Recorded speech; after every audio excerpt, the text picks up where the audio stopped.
is Fatima Castañeda, and we both work for Family Focus Resource Center, and we are both family support providers. A little bit about our center. It's a nonprofit that provides free resources to families that have children with special needs. We also provide parent-to-parent mentoring, support groups, IEP trainings, and monthly educational workshops. Today, we have the honor of collaborating with LEAP, which is Learning, Experience, and Alternative Programs for Infants. And today's presentation is on maintaining family routines. This webinar will be recorded, so if you wish to not have your camera on, you can go ahead and turn it off. And also, if you have questions, you can hold on to the end. You can either put it in the chat or you can raise your hand. Other than that, I want to give a warm welcome to Sandra and Victoria. Thank you, Myra. Hi, I'm Victoria. Hi, I'm Sandra, and we are representing Leap for Infants today. Leap for Infants is an infant development and parent coaching program. And today, we are here to present the importance of maintaining family routines.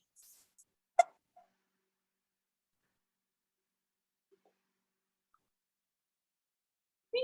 So we want you to take a look at this slide really quickly.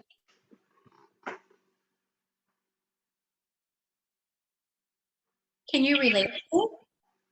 If you can, you are in the right place.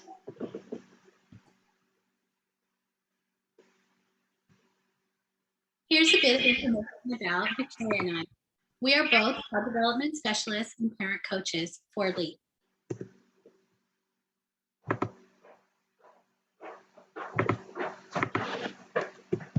Here are the learning objectives for our presentation. Note that after the presentation, you will be able to identify the routines you have and how they help you. You'll be able to identify what a routine is and what the benefits of routines for everyone involved are. You will identify the overall importance of maintaining family routines for caregivers, toddlers, and for the family. And you will see how to apply the strategies provided today at home. You will also identify a family routine.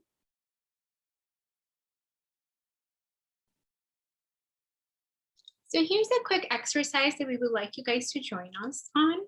Think about a routine that you follow without your child or family in the morning. This is important because usually this is when you begin to anticipate your child's or your family needs, or even some of the needs of your own, like self-care. The time you carve out for preparation and organization reduces your stress.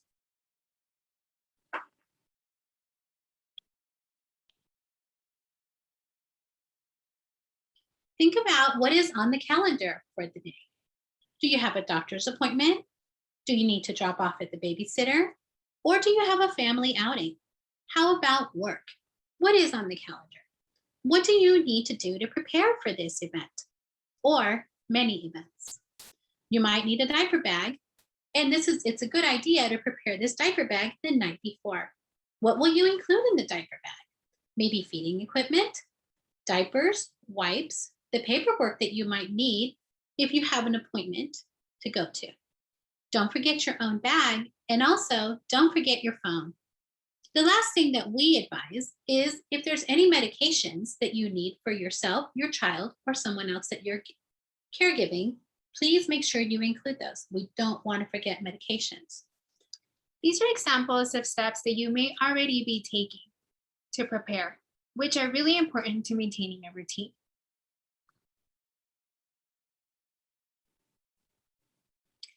Here's a quick exercise, and we want you to do the exact same exercise, but now think about your morning routine with your child or family. When does your child wake up? How will you let your child know the morning routine is starting? Will you narrate to them, "Good morning, it's time to wake up, time to get ready for our day"? Will you sing a song to them? Maybe the tone of your voice will change, or your pitch or intonation. Or maybe you'll give them a gesture or show them an object.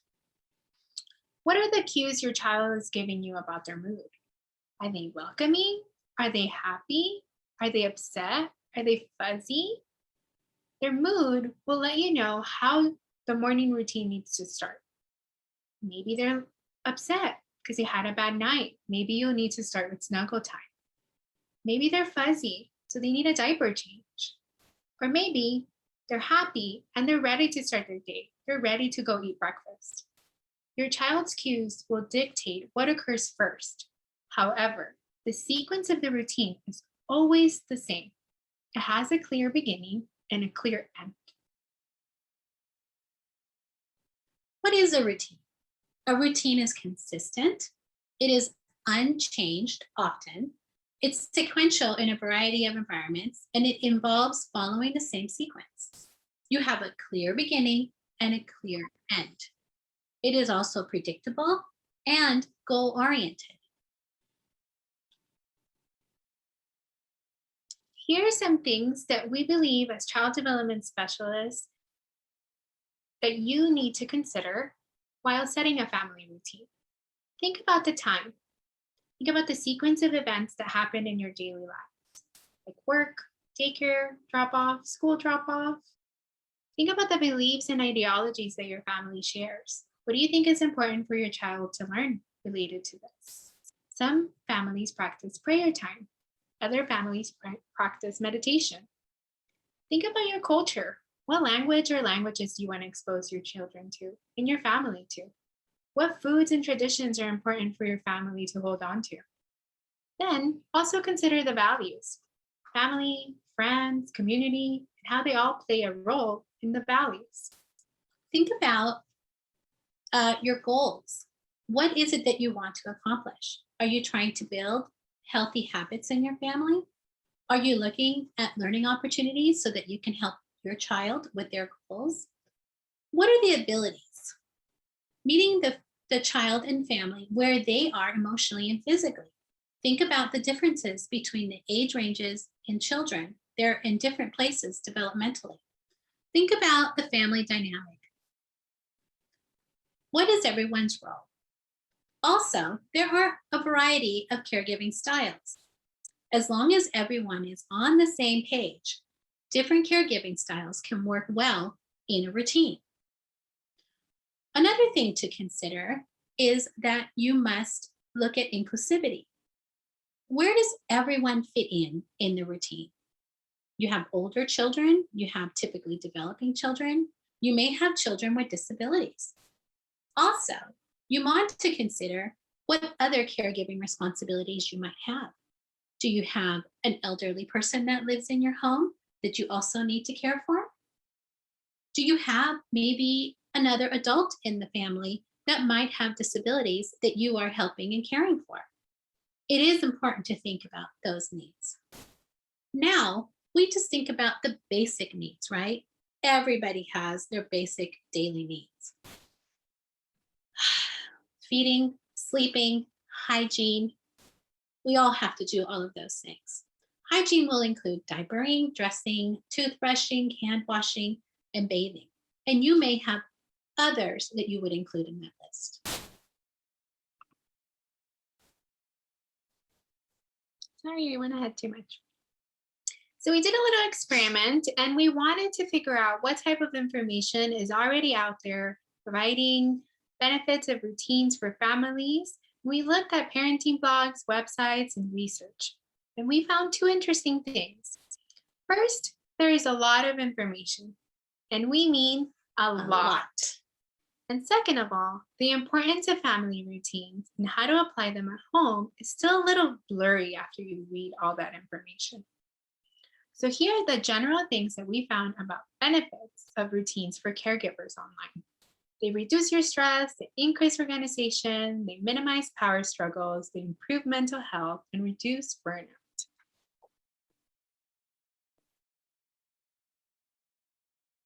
There are benefits of routines for toddlers.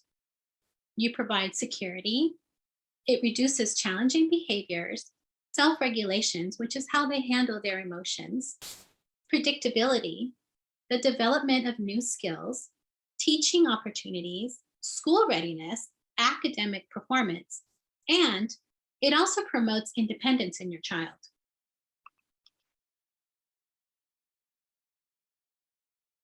Here are some of the general benefits of routines for families that we found online. They build strong and healthy relationships. They lower levels of conflict, foster a sense of family, increases cooperation. It's a built-in time just to enjoy each other's company.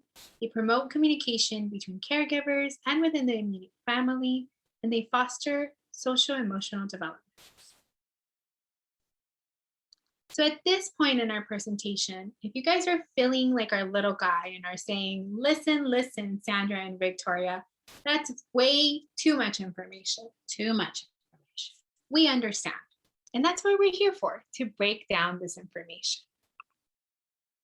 So the big question we're proposing, and as I'm sure you guys all have in your head right now, is, so what do I do with this information and how do I apply it? We're going to give you some tips and techniques on how to apply the information. The topic of routines in our experience as child development specialists. Routines are important for caregivers because they need to stay healthy mentally. We're going to explore the connection between caregivers' health, mental health, and child development. We're also going to explore the toddler routines and how they impact social emotional development and school readiness. We will look at routines for families because we want to promote healthy families, of course. So we will look to see how that can be done.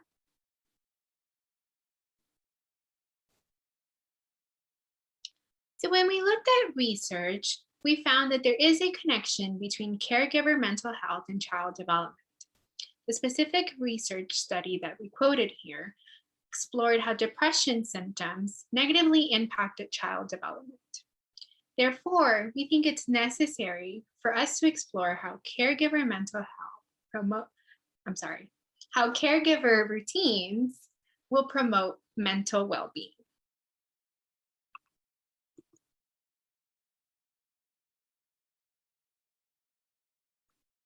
For mental health, we're going to look at organization. Those are the things that you are intentionally preparing for to set yourself up for success of your day. It's a very important part of your day. An example would be if you want to introduce solid foods to the mealtime routine for your baby. First, you have to prepare. You have to identify what the baby and the family's food sensitivities might be.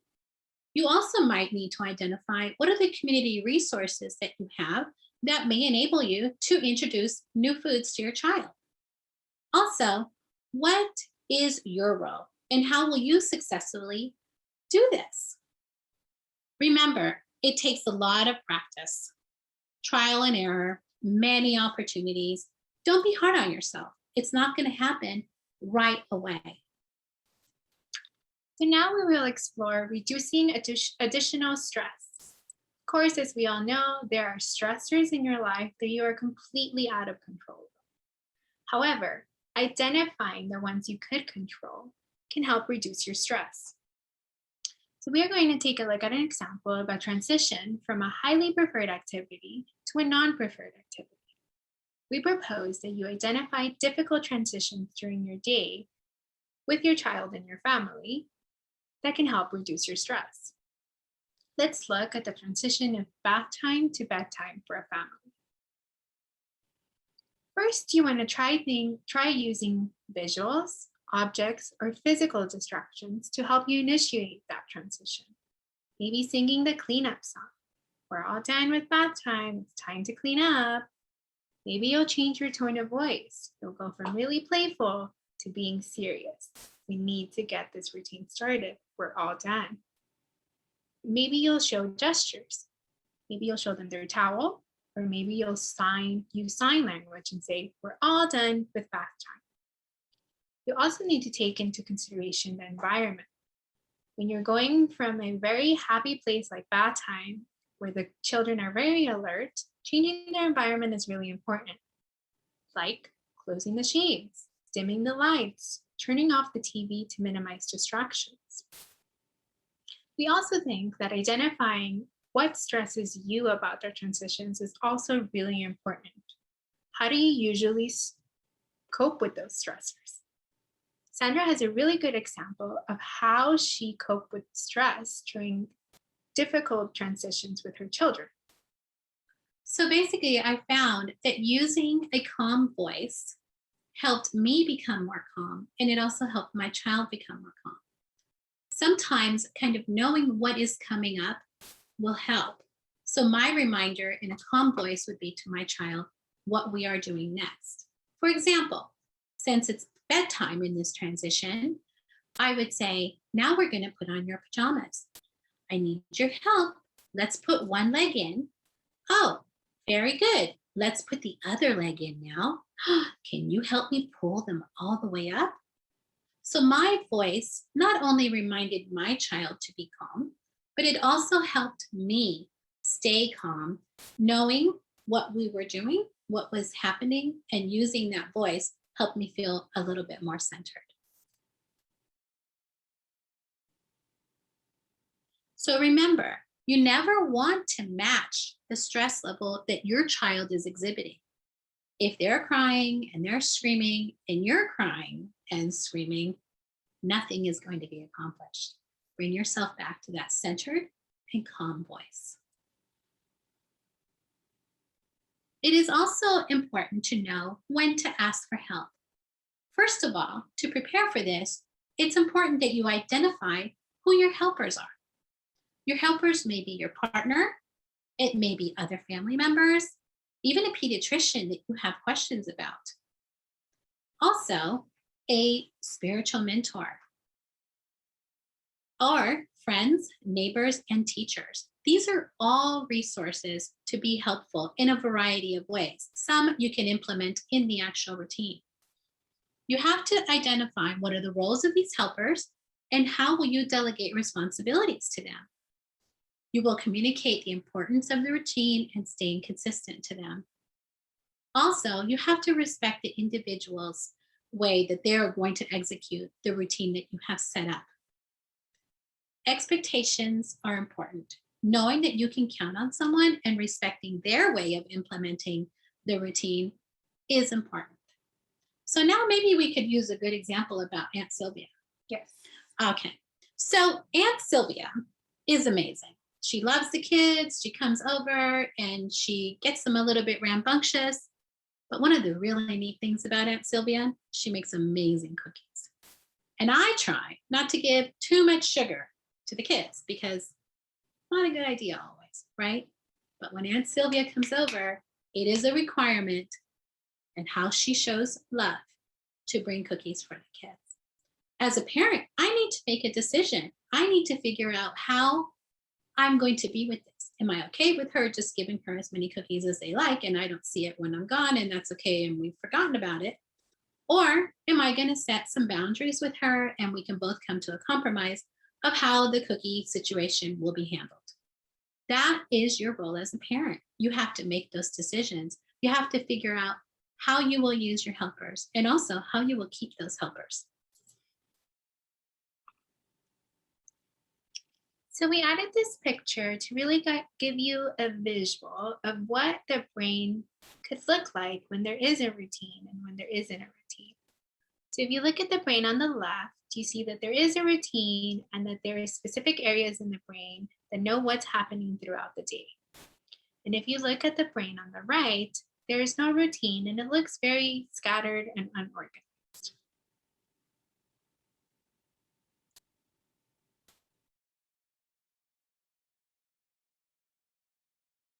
So why maintaining routines matter for a toddler? It matters for their overall development. It provides reoccurring teaching opportunities. If you're doing the same types of things, it's going to be easier for them to learn through repetition. It also helps identify for you what are maybe your child's weaknesses and strengths. And it will help you set goals for your child and your family. One of the other things that it'll do is it will teach you what your child's likes and dislikes are. We all have them, and it's important to know them when we're living with others. Routines provide a safe space to introduce novelty. So basically, If you have the same routine all the time and you have a little bit of a change that you insert into the routine, you can continue to have the same sequence and that part of the routine is not changed.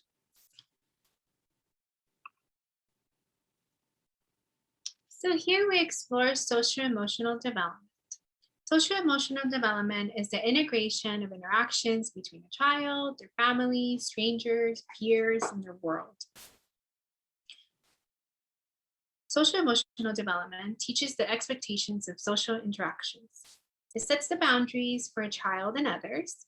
It sets the stage for other developmental domains like communication.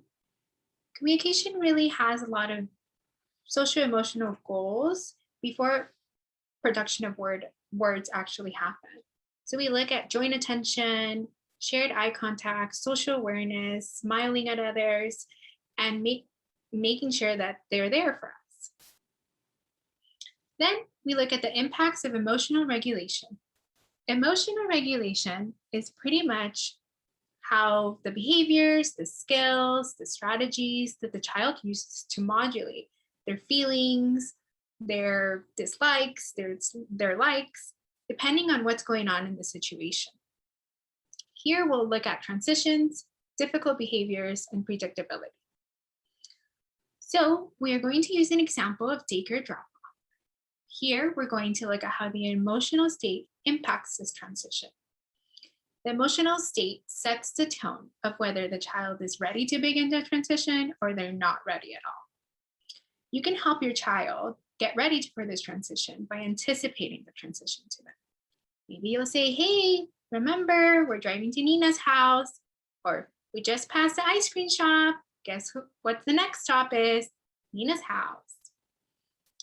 Also, you can try and give a role to your child. Like maybe Nina really needs you to bring this to her. Can you please get it to her? Let's go knock on the door.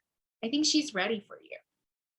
Remember, always say goodbye and assure the child that you'll come back. You want to do this by giving an age-appropriate clue. Maybe you'll say, I'll be back at snack time. And if your child's older, you can say, remember, just look at the clock and when the little hand is at the 5, I'll be back here to pick you up. We also want you guys to think about difficult behaviors happen during transitions, whether we want them to happen or not. When you have a toddler, when you're working with families, this is just what happens. Sometimes even yourself. Yes. And remember that these behaviors provide an opportunity to teach self-soothing. Your reaction to the behavior can impact the outcome, so try to stay as calm as possible. Your child will learn that the behavior will not change the routine or the goal. Now, let's focus on predictability. Predictability will always impact a transition. Making an event predictable builds a sense of security, even when the parent is not present and that transition is happening. It promotes self-esteem when the child knows what to expect. And it feels good because they know what's expected of them. They're successful at transitioning. The social emotional development during routines also impacts and promotes autonomy. Autonomy is basically the things that your child is doing for themselves, can do for themselves, and is encouraged to do for themselves. Help your child help themselves in a variety of environments. Give your child an appropriate task. So if you're dropping off at daycare or you're going to grandma's house, your little infant can actually carry their bottle in their little car seat, right? The other thing that the kids can do is they can help in cleaning up. That's important. We're getting ready to go to grandma's house. It's time to clean up. We don't want to come home to this mess. So you move on and you clean up. The other piece that you can do is giving your child responsibility as they get older. So let's say you have a toddler that you're toilet training and you want to make them responsible for some of the things that are age appropriate. Get them a little backpack, put a little bit of wipes in there, a couple of diapers, put on their backpack, and off they go. They feel pretty proud They're helping. They've got this cute little backpack, and they're taking responsibility for their toileting needs. Of course, you're going to help them change the diaper, but they are responsible for carrying this stuff. One less thing for you.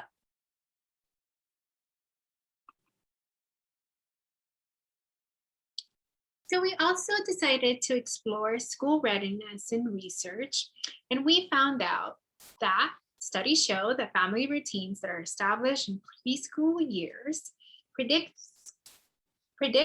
children's school readiness. This is a great example of how the routines that you're setting today for your toddlers will impact their future.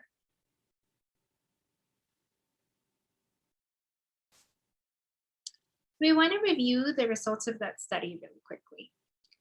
The results said that higher levels of family routines in preschool were associated with greater declines in teacher-reported conduct problems, anything behavior-wise, hyperactive or inattentive behavior, greater gains in pro-social behaviors, again, we're focusing on social-emotional development here, and greater gains in both reading and mathematics scores.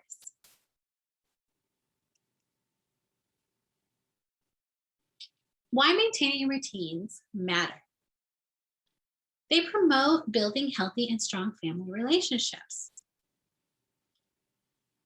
They impact attachment. Attachment is basically the relationship between a caregiver and a child. How that child reads your cues, what do they see in you, how are you doing things consistently, that they can come to you for help and help them soothe and be loved. So that is part of the attachment piece of it. The other very important part of attachment is that it's important that kids know that there are other people in their life that can care for them. That is one of the greatest gifts that you can give to your child, is for them to know that you are not the only person that can take care of them, that there are many other people that know them and can provide the things that they need at different ages and stages of their life. So give them that gift. The other thing that you can do is think about the tone of your voice, using a playful tone, using a soothing tone, using a little bit more serious tone. And then they're going to learn about you, and they will also learn about reading social cues. The other thing that you want to do along with that is your facial expression, right? So if you say to a child that's doing something that you're not really happy with, I don't like it when you touch that. What are you saying to them? Your words are very different than your face. But if I look at the child and I say, it's not okay to do that, we're going to move on and do something different, they know that my cues are consistent with the words that are coming out of my voice. Then we talk about trust. Trust is very important. We want you to practice follow through. Kids will look at a plan and an action. And if that isn't consistent, then they feel a little bit nervous. The child knows what to expect when you provide them, and you provide them a sense of security. When things do not go as planned, like I said before, they feel a little leery about that. Then we'll look at communication. Communication helps everyone be on the same page. Everybody knows their roles, including the child. It teaches the family the pragmatics of communication. Pragmatics of communication are pretty much turn-taking skills in a conversation, waiting for your turn, understanding that somebody else is talking and you need to listen, and reading nonverbal and verbal cues. Maintaining family routines also helps with boundaries, and boundaries provided through family routines in childhood impact how the child will set boundaries in their future relationships with friends, teachers, and significant others.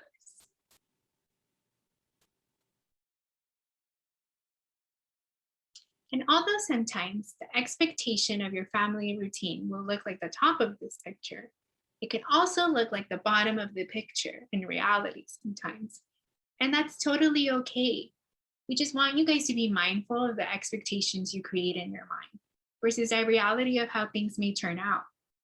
And remember, regardless of the outcome of the routine, in one day, the beauty of it, when you're working with families and toddlers, is that you'll get multiple opportunities. And you can try the next day, and the next day, and the day after that.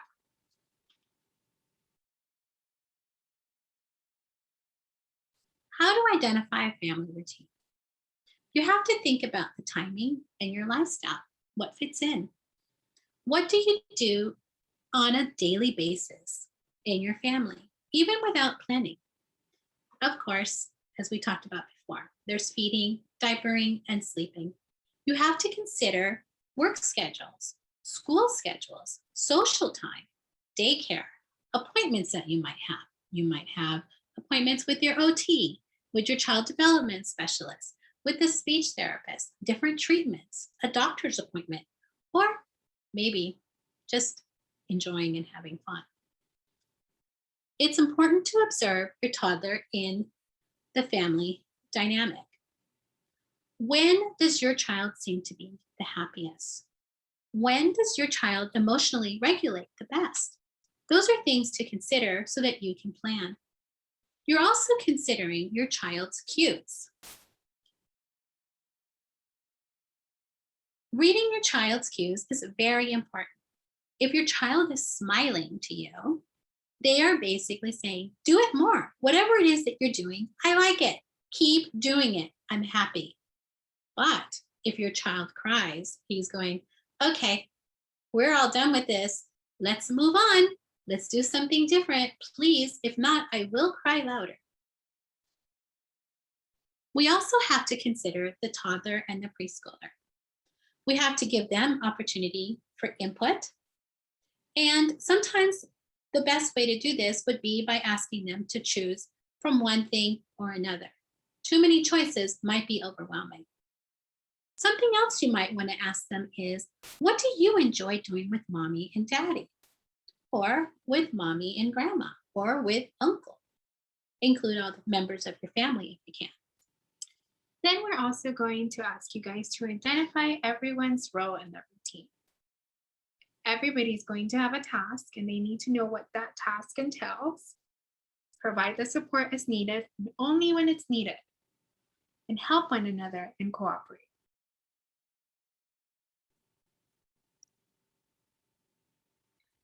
So here are some of the routines that we are usually working with our families and our children during intervention. We look at feeding, bathing, sleeping, playtime, whether it's indoor or outdoor, reading, music, childcare drop-off, school and homework, screen time, free time, and responsibilities. So here's our visual of a feeding routine. Remember, the routine always has a clear beginning. You can tell this routine has a clear beginning. The food is prepped, the baby's in the high chair, the baby knows what's coming next. He's looking at the caregiver. He's like, I know I'm getting food. It's time to eat. The middle part of the routine is the best part because you really get to enjoy and let your child explore and learn and just have fun.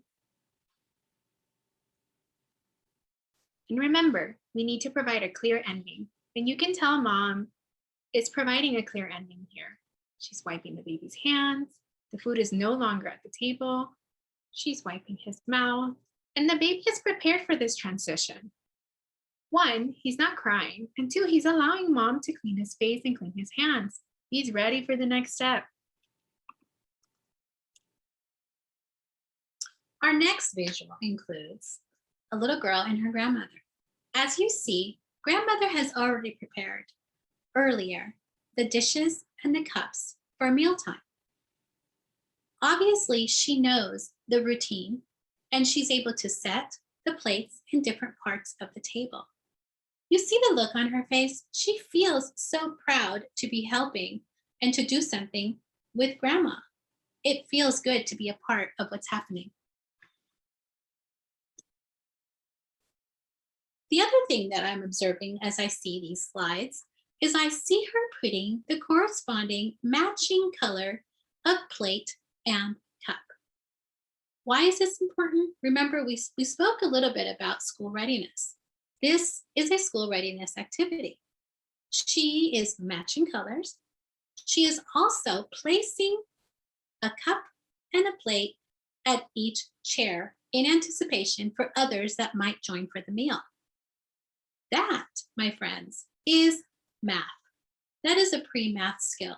She is practicing one-to-one correspondence and knows that there is a setting that goes in front of each chair for each person that may participate. She continues with her activity, and then she moves on to a sense of accomplishment.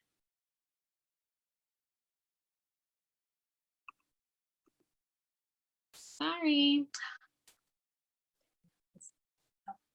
Now she gets to eat. Now, of course, we took these photos so that we could share them with you. So the whole family is not home for the mealtime. But think about how proud she would be sitting down at the table, knowing that she was the one responsible for making this meal happen. That is a pretty amazing feeling.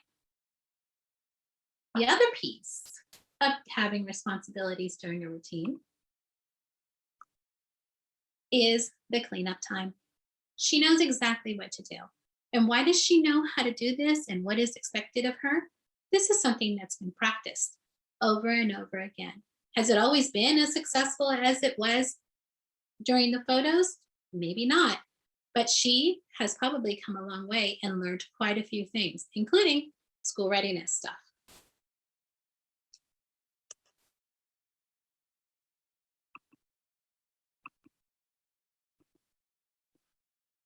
Okay, so here are some documents that we are providing for everybody who attended here today. And these are pretty much just to-do list. The one on the left, you can see that it's filled in, it has specific activities, and these activities all depend on the baby's abilities, their needs for practice, to gain new skills. The idea here is that there's different activities each day, but the routine and how each activity is accomplished, how each activity starts, there's a routine to it. The other document is a blank document. And I think this one's really nice for those families that are kind of like, I don't know where to start. I need to observe my family first. I need to observe my child and what kind of routines they have. So you can fill out, maybe on Mondays, we always have dinner, or maybe on Thursday, we always go to the park. And you'll find that maybe even just writing them down can help you figure out where you want to start with your family routine. And this is a really quick message from Sandra and I. We want to remind you that whatever routine you and your family have, just know that you are all doing great and you are all playing a very significant and loving role in the lives of your children. In their eyes, when everyone in their family is happy, those are the best moments of their lives. Yes. Great, so now it's time for questions. If anybody has them, we're actually going to stop sharing so we can see everyone. Does anybody have questions?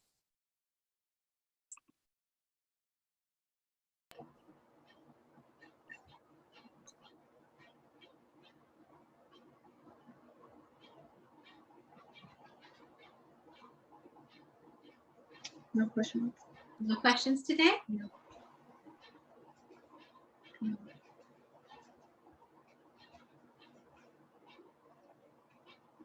Any questions? And the presentation, Fatima will be sending out the paper, I'm sorry, the information to the people who registered. And then also the video, it was recorded and we do have a YouTube channel.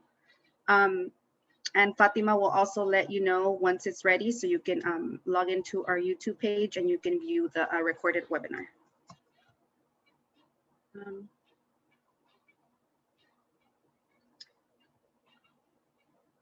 No questions, anyone?